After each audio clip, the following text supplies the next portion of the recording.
तो welcome guys, हम लोग आज एडवेंट ऑफ यूरोपियंस को देखने वाले हैं इंडिया में। तो सबसे पहले जो यूरोपियंस भारत आया उसमें सबसे पहला नाम जिनका आता है वो है पोर्तुगीज़ का। पोर्तुगीज़ के टाइमलाइन को अगर हम सबसे पहले समझने की कोशिश करें कि आखिरकार पोर्तुगीज़ का एडवेंट कब शुरू हुआ इंडिया में, कब वो भारत आना शुरू किया, तो सबसे पहले इसका डेट जो है वो 1488 में जाता है। इस टाइमलाइन को आप लोग बाद में हम लोग देखेंगे कि किस प्रकार से ये टाइमलाइन हमारे लिए रिवीजन के लिहाज से ये हमारे लिए बहुत ही ज़्यादा उपयोगी हो जाता है। तो सबसे पहले हम लोग देखते हैं कि ये जो 1488 है, यहाँ से पोर्तुगीज़ का आगमन शुरू होता है और ये लास्ट जो है मतलब कि जब गोवा आज़ाद होता है 1960s के टाइम में, उस टाइम तक जो है पोर्तुगीज़ हमारे यहाँ इंडिया में रहते हैं।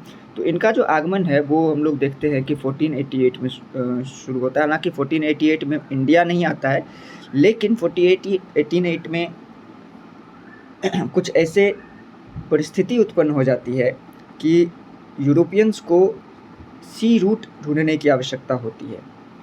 जैसे कि जब हम लोग उससे पहले की बात करें, क्या उससे पहले भारत और यूरोपियंस या पश्चिमी देशों के बीच कोई संबंध नहीं था? बिल्कुल था, उस समय भी था। और वो जो संबंध थे, वो संबंध ओटोमन्स के उदय के कारण, जो सिल्क रूट था हमारा, उसको ब्लॉक कर देने के कारण जो है वो बिल्कुल ही ख़त्म हो गया। तो एक नया रूट ढूंढने की आवश्यकता हमें पड़ गई। तो इस प्रकार से सन 1488 में जो हम लोग देखते हैं यहाँ पे कि बार्थोलेमू डियास नाम का एक आदमी था, जिन्होंने सबसे पहले सी रूट को ढूंढने का प्रयास किया और उन्होंने केप ऑफ गुड होप, जो हम लोग जानते हैं आज के समय में, जो ये अफ्रीका का जो ये वाला एरिया है, जहाँ से होकर के फिर इधर हमारा इंडिया है, तो ये जो केप है, इधर से घूम करके ये जो रास्ता आता है, जो रास्ता का खोज किया गया बार्थोलेमू डियास के द्वारा, तो इस रास्ते को हम लोग केप ऑफ गुड होप कहते हैं। तो he was the first person who discovered the Cape of Good Hope. उसके बाद 1948 में वास्को डी गामा जो है वो भारत आए, ये हम लोग सब जानते हैं, बहुत ही फेमस नाम है। Vasco da Gama was the first European who came to India via Cape of Good Hope for the first time with the help of Abdul Majid. Abdul Majid एक गुजराती नाविक थे, जिन्होंने इनका हेल्प किया था वास्को डी गामा का। और वास्को डी गामा के आने का उद्देश्य यहाँ पर कोई कुछ फैक्ट्री लगाना या कुछ ऐसा कुछ उद्देश्य नहीं था उसका केवल उद्देश्य व्यापारिक था, और वो ट्रेड के उद्देश्य से ही भारत आए थे। जैसे कि यूरोप में मसालों की बहुत ज़्यादा मांग थी उस वजह से, और भारत का जो पेपर है, ब्लैक पेपर जिसको हम लोग कहते हैं, वो काफ़ी ज़्यादा डिमांड में था। इतना इस बार जो ये वास्को डी गामा भारत आते हैं तो ये लगभग 60 गुना 60 टाइम्स जो है ये अर्न करते हैं, मतलब प्रॉफिट कमाते हैं जब यहाँ से वापस जाते हैं। तो उसके बाद जो है फिर हम लोग देखते हैं कि इनका जो मेन पर्पस था वो स्पाइस का ट्रेड था, जिसके बाद उन्होंने 60 टाइम्स जो है अर्न किया, प्रॉफिट कमाया जब वो वापस यूरोप गए। इनका जो सबसे पहले स्वागत था वो कालीकट में के जो लोकल्स थे, जिनको जमोरियंस कहते हैं, उनके द्वारा किया गया था। वास्को डी गामा सबसे पहले भारत के कालीकट में ही आए थे। इसके बाद सन 1500 में 1500 में पेड्रो कैब्राल नाम का एक पोर्तुगीज जो है वो भारत आया, और उसने सबसे पहले कालीकट में फैक्ट्री स्थापित करने का जो है प्रयास किया। लेकिन वो फैक्ट्री को हम लोग पहला फैक्ट्री नहीं कहते हैं पोर्तुगीज़ के द्वारा, क्योंकि वो जमोरियंस द्वारा तुरंत ही उसको डेमोलिस्ट कर दिया गया, उसको तुरंत ही मतलब ख़त्म कर दिया गया। तो उस वजह से जो है इसको हम लोग फर्स्ट नहीं कह सकते हैं, लेकिन हाँ 1500 ईस्वी में पेड्रो कार्वेल जो है उन्होंने फैक्ट्री को स्थापित करने का प्रयास किया था। 1503 में जो सबसे पहला फैक्ट्री कोचीन में पोर्तुगीज़ का जो है वो स्थापित किया गया। इससे पहले हम लोग देखते हैं कि इस फैक्ट्री की स्थापना से पहले वास्को डी गामा एक बार फिर आते हैं 1501 में। वास्को डी गामा एक बार फिर आते हैं और इस बार चूंकि जमोरियन से रिश्ता खराब हो चुका था, तो इसलिए ये कोचीन के कालीकट के बजाय कोचीन जाते हैं और कोचीन में जो है पहला फैक्ट्री स्थापित करवाते हैं पोर्तुगीज गवर्नमेंट के द्वारा। उसके बाद जो एक प्रॉपर वे में जो शासन है वो शुरू हो जाता है इस क्षेत्र में, जो वेस्टर्न घाट का क्षेत्र है, इस क्षेत्र में प्रॉपर पोर्तुगीज़ का जो है शासन शुरू हो जाता है। यहाँ पर जो है 1505 में जो 1503 में पहला फैक्ट्री लगाता है और 1505 में दूसरा फैक्ट्री कन्ननौर में स्थापित करता है पोर्तुगीज़ द्वारा। 1505 से 1509 तक। अब यहाँ से आप जो फैक्ट्रीज़ को लेकर के या आगे जो भी संबंध डिसाइड हुआ, जो भी भारत और पोर्तुगीज़ के बीच में जो एक रिलेशन एस्टेब्लिश्ड हुआ, उसके बारे में हम लोग देखते हैं। 1505 से 1509 तक जो पोर्तुगीज़ के सबसे पहला गवर्नर था Francisco de Almeida. He was the first Portuguese governor in India, और इनके नाम से जुड़ा हुआ है सबसे फेमस चीज़ जो हम लोग देखते हैं, ब्लू वाटर पॉलिसी। अभी इसको हम लोग समझने की कोशिश करते हैं, ब्लू वाटर पॉलिसी है क्या। ब्लू वाटर पॉलिसी जो हमारा अरेबियन सी है, ये जो अरेबियन सी है, ये लेट्स सपोज इंडिया है, अरेबियन सी में जो भी जहाज जाएगा, चाहे वो वेस्टर्न कंट्रीज से आए या फिर इंडिया से या दूसरे जैसे इंडोनेशिया वगैरह इस क्षेत्र से कोई भी जहाज जाएगा, अगर वो अरेबियन सी से गुजरेगा तो उस सी को यहाँ से गुजरने के लिए एक लाइसेंस चाहिए होगा। अगर वो लाइसेंस पोर्तुगीज जो है गवर्नमेंट वो प्रोवाइड करती हैं। अगर वो लाइसेंस इन जहाज के पास नहीं होगा तो या तो उन्हें डुबा दिया जाएगा या फिर उनको सीज कर लिया जाएगा। मगर ये इस रूट से जाने का अलाउ नहीं किया जाएगा। इवन कि ये जो ब्लू वाटर पॉलिसी है, इसके तहत जो है पोर्तुगीज अकबर के मदर को भी हज करने नहीं जाने दिया था, उस जहाज को रोक लिया था। इतना टाइट पॉलिसी था ये। तो सोच सकते हैं, सम्राट अकबर की बात कर रहा हूँ मैं। तो फ्रांसिस्को डी अल्मेडा की बात करें तो इनका जो अवधि रहा है वो 1505 से 1509 तक रहा है, और इस बीच में इन्होंने काफ़ी ज़्यादा जो है मतलब संबंध बनाने का प्रयास किया। संबंध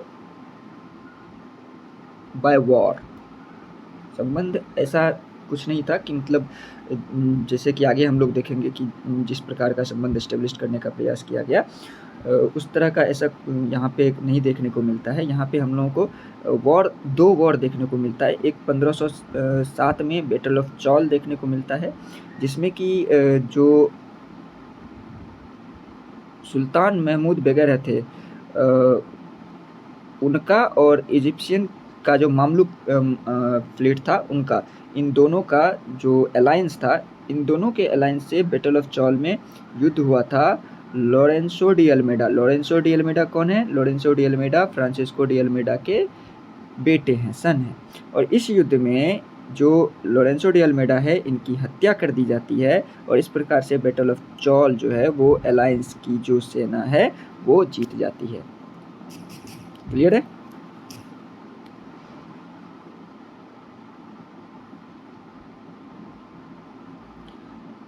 तो जो अलायंस की सेना है वो इस युद्ध को जीत जाती है।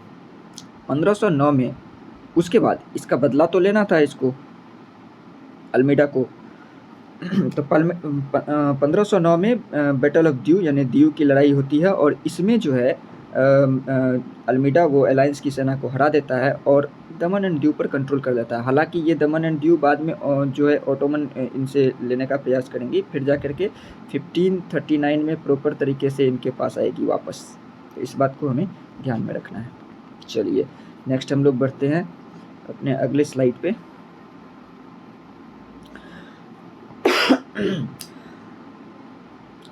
Yes, he is the most important personality of Portuguese, you can say।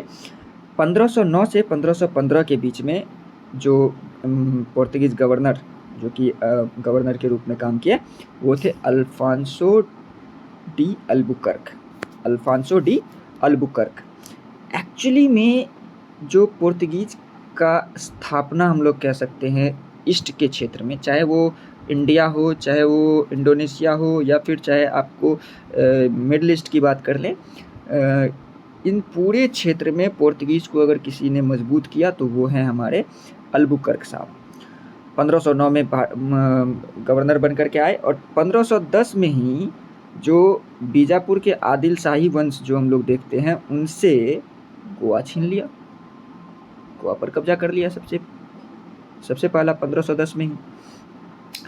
अभी हम लोग इस टाइमलाइन को बहुत ही अच्छे से देखेंगे। अभी जब हम इसको जब मैंने आपको पहला ही पेज में वो टाइमलाइन दिखाया था, उस टाइमलाइन में हम लोग एक ही काम करना है कि जितना हम लोग अभी यहाँ पे ये ईस्वी हम लोग देखते जा रहे हैं, ठीक है, ये ईयर्स हम लोग देखते जा रहे हैं, इन सब चीज़ों को हमें दिमाग में रखना है कि क्या क्या कहानी है, हम लोग को बस स्टोरी समझना है। जैसे एक बार रिवाइज कर ले तो सबसे पहले रास्ता तो था ही नहीं, समुद्री रास्ता। तो जब समुद्री रास्ता नहीं था तो हम लोग क्या करेंगे, समुद्री रास्ता का खोज करेंगे। खोज करने के लिए जो है बार्थोलोमेओ डियास जो है वो निकलते हैं, तो वो केप ऑफ गुड तक पहुंच पाते हैं, उससे आगे नहीं आते हैं। वो केप ऑफ गुड होप के खोज के बाद जो है वास्को डी गामा 1998 में वो भारत के कालीकट में पहुंचते हैं। वहाँ जमोरियंस द्वारा उनका वेलकम किया जाता है। किनके साथ आते हैं, अब्दुल माजिद के साथ आते हैं। इस प्रकार से हम लोगों को इसको माइंड मैप बना के चलना है, और वो टाइमलाइन आपको उस माइंड मैप को बनाने में हेल्प करेगा। तो इस प्रकार हम लोग देखते हैं कि 1510 में गोवा का कैप्चर होने के बाद 1511 में he was the first person, और we can say he was the person जिन्होंने फ्रेंडली संबंध बनाए। किनके साथ? उस समय में विजयनगर साम्राज्य जो है वो काफ़ी ज़्यादा मजबूत साम्राज्य था। अच्छा, 1511 की बात हो रही है, इस समय में आप मुगल्स को ध्यान में मत लाइए, ये हैं भी नहीं, ये 1526 में आएंगे, ठीक है। तो अभी जो है यहाँ पे विजयनगर साम्राज्य जो है इनसे ये फ्रेंडली संबंध बनाते हैं। और आप सुने होंगे कि विजयनगर साम्राज्य में अरबी घोड़े का सप्लाई जो है वो पुर्तगीज ही किया करते थे। अरबी घोड़े का सप्लाई विजयनगर साम्राज्य को, समझ में आई। और विजयनगर साम्राज्य में इन्होंने अपना एक एम्बेसडर भी बैठा रखा था, और वो थे फ्रायर लुइस, करेक्ट है। चलिए इसके बाद 1510 में उन्होंने गोवा को जीता, 1511 में मलक्का को जीता, 1513 में कालीकट को भी फोर्टिफाई कर दिया, और 1515 में हॉर्मुज। देखिए ये सभी के सभी जो है चौक पॉइंट्स हैं। मलक्का को देख लो, हॉर्मुज को देख लीजिए, ये सब के सब वो पॉइंट हैं जो समुद्री रास्ता के लिए चौक पॉइंट्स का काम करते हैं। आज के टाइम में भी मलक्का इतना इंपॉर्टेंट है कि अगर भारतीय सेना इसको घेर ले तो चाइना का हालत ख़राब हो जाएगा, और इसी वजह से वो जो है मतलब दूसरा रास्ता ढूंढने का कोशिश कर रहा है, ताकि किसी भी वजह से अगर भारत से दुश्मनी हो जाए, युद्ध हो जाए, तो भारत सबसे पहला काम तो यही करेगा कि मेरे ख्याल से कि ये अंडमान निकोबार आइलैंड के पास इनका जो सैन्य क्षेत्र है वहाँ से ये मलक्का स्टेट को घेर लेगा। तो ये आज के टाइम में भी इम्पोर्टेंट है और उस टाइम में भी काफ़ी ज़्यादा इम्पोर्टेंट था, क्योंकि जो इस लिहाज से, समुद्री रास्ता के लिहाज से मलक्का बहुत ज़्यादा इम्पोर्टेंट हो जाता है ईस्ट और वेस्ट को जोड़ने के लिए। हरमुज, चूँकि इस टाइम में जो रेड सी है और जो मेडिटेरियन सी है, इन दोनों के बीच में अभी के टाइम में तो हमको स्वेज नहर देखने को मिलता है। इसलिए अभी के टाइम में जो बाब अलमंदेब चौक पॉइंट्स हैं, बाब अलमंदेब चौक पॉइंट्स हैं, वो बहुत ज़्यादा इम्पोर्टेंट है। बाब अलमंदेब की जो जल डमरू मध्य कह सकते हैं आप उसको, स्ट्रेट वो बहुत ज़्यादा इम्पोर्टेंट है। लेकिन उस टाइम में तो स्वेज नहर था नहीं। जब स्वेज नहर नहीं था तो उस टाइम में जो फारस की खाड़ी है वो बहुत ज़्यादा इम्पोर्टेंट था। और फारस की खाड़ी को जो अरब सागर से जोड़ती है, दैट इज़ हारमुज स्ट्रेट। और ये हारमुज स्ट्रेट ही है जहाँ से कि उस समय में वेस्ट की तरफ जो भी मसाला जाता था या जो भी वेस्ट से जो भी सामान आता था वो हारमुज जलडम्बू मध्य होते हुए आता था।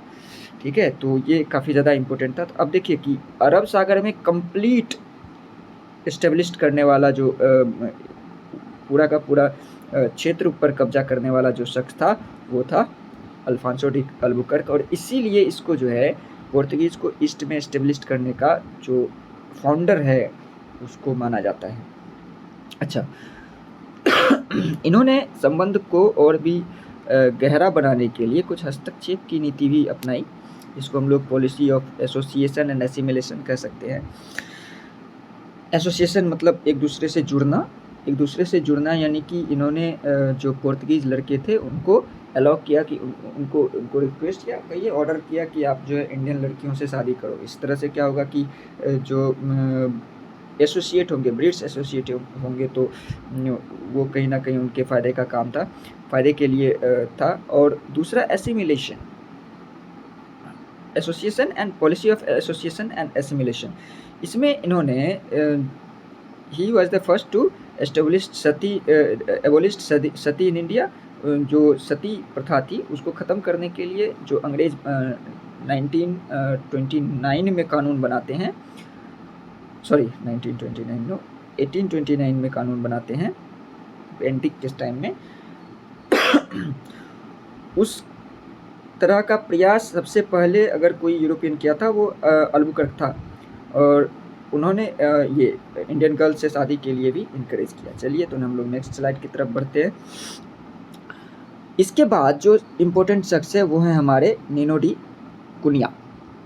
एक्चुअली इसको कुना नहीं पढ़ते, कुनिया कहते हैं, but Indian language, Indian pronunciation के हिसाब से हम लोग इसको चलिए कुना ही ठीक है।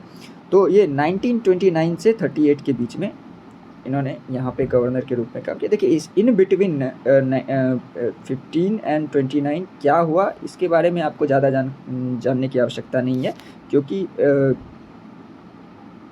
कुछ ऐसा इम्पोर्टेंट घटना नहीं है।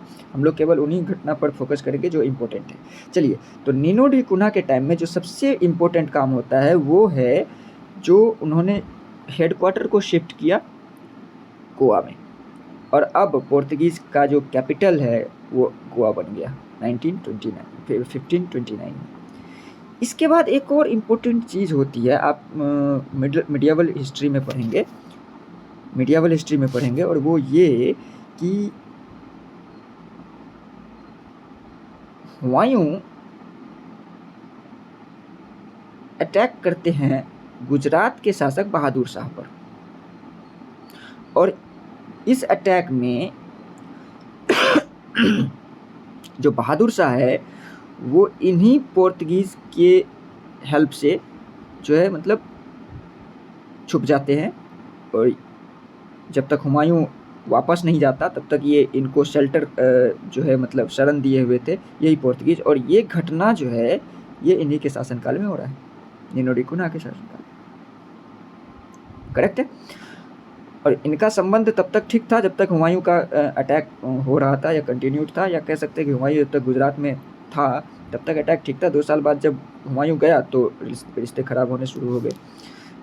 Nino da Cunha was the first person who established many factories in Bengal, sorry ये गलत है, Bengal region and made Hooghly as the headquarter in Bengal reason.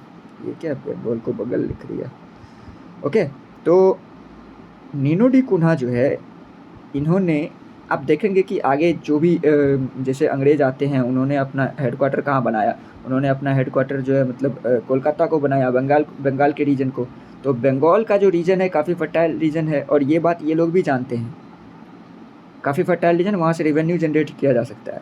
इनके इधर आने का मकसद तो एक कह सकते हैं कि इन्होंने स्टार्टिंग में 100 साल पहले, ये लोग तो 100 साल बाद आ रहे हैं ना, इंग्लिश फ्रेंच ये सब तो 100-200 साल बाद आ रहे हैं। इन्होंने 100-200 साल पहले आने का प्रयास किया, उस वजह से जो है मतलब ये हम लोग कह सकते हैं कि इस रीजन के तक पहुंचना इनके लिए संभव नहीं था। तो इसलिए जहां वेस्ट में जो इनको सबसे पहले सामने में मिला वहां पहुंच गए, और वहां पे उन्होंने कब्जा जमा लिया। अब ये ईस्ट की तरफ बढ़ेंगे और कोलकाता जैसे शहर पे कब्जा करने का प्रयास करेंगे। तो कोलकाता पे तो नहीं, लेकिन हुगली में इन्होंने अपना हेडक्वार्टर बनाया। नेक्स्ट बात करते हैं हम लोग, जो थोड़ा सा इन सब से थोड़ा कम लेकिन थोड़ा सा नाम रखने के लायक काम था इनका। ये काफ़ी ज़्यादा रिलीजियस व्यक्ति था, जो कैथोलिक चर्च जो हम लोग कहते हैं,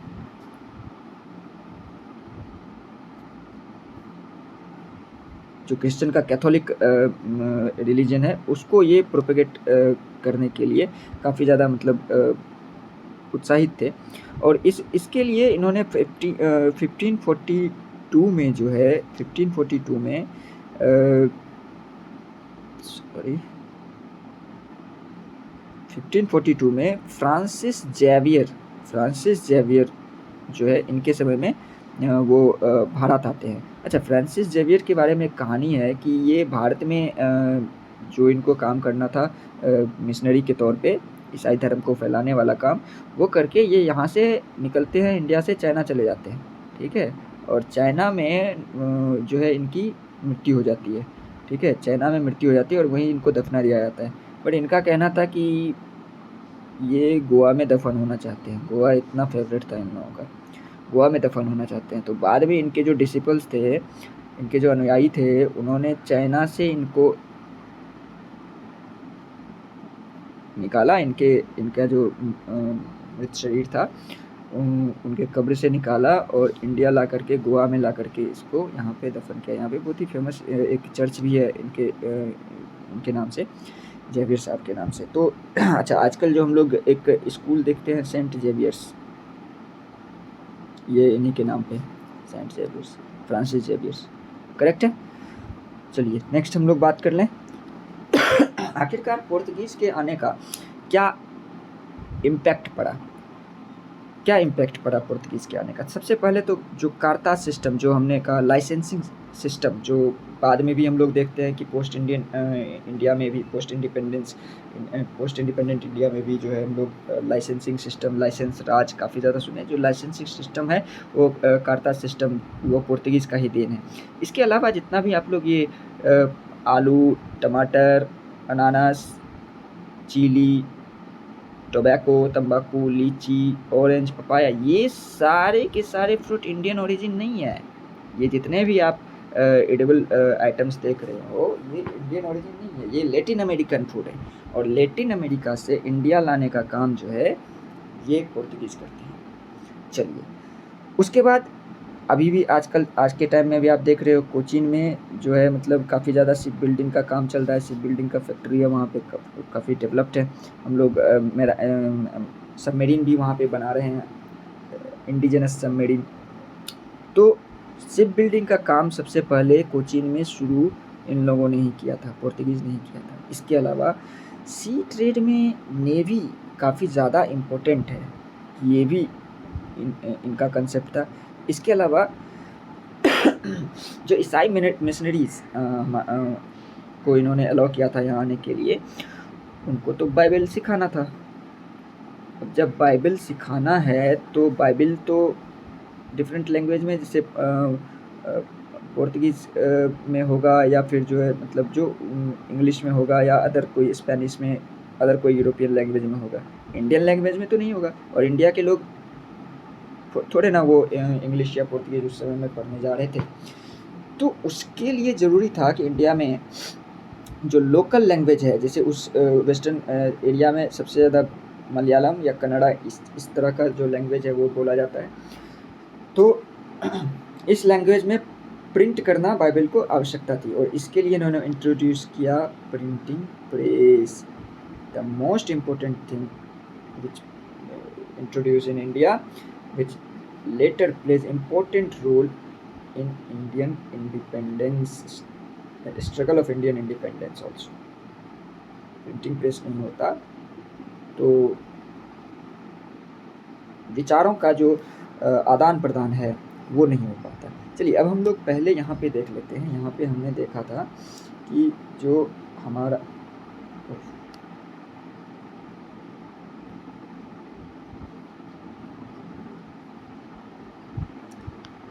यहाँ पे हमने देखा था कि ये जो हमारा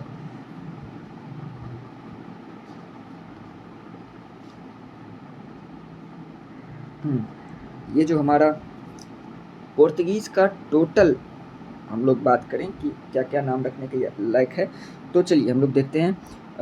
1488 में जो डियास थे, बार्थोलोमेओ डियास, उन्होंने सबसे पहले केप ऑफ गुड होप का खोज किया। 1498 में जो वास्को डी गामा है वो पहली बार भारत आए। कहाँ आए? कालीकट में आए। कौन उनका वेलकम किया? जमोरियंस। और उसके बाद किसके हेल्प से आए? अब्दुल मजीद के हेल्प से आए। 1500 में क्या हुआ था? पेड्रो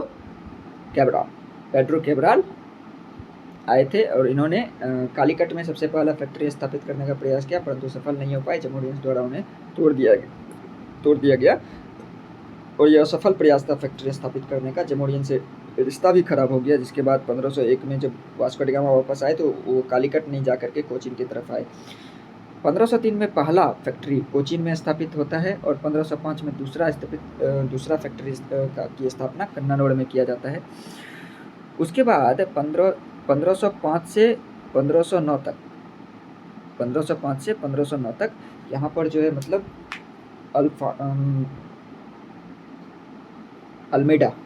अल्फांसो डी अल्मीडा जो गवर्नर के रूप में यहाँ पे पहला गवर्नर के रूप में आते हैं, वो 1505 से 1509 तक थे। इस प्रकार से हम इसको, जैसे 1510 में गोवा को कैप्चर किया, 1513 में कालीकट को, 1515 में जो है हारमुज पर को कब्जा किया, 1511 में मलक्का को कब्जा किया।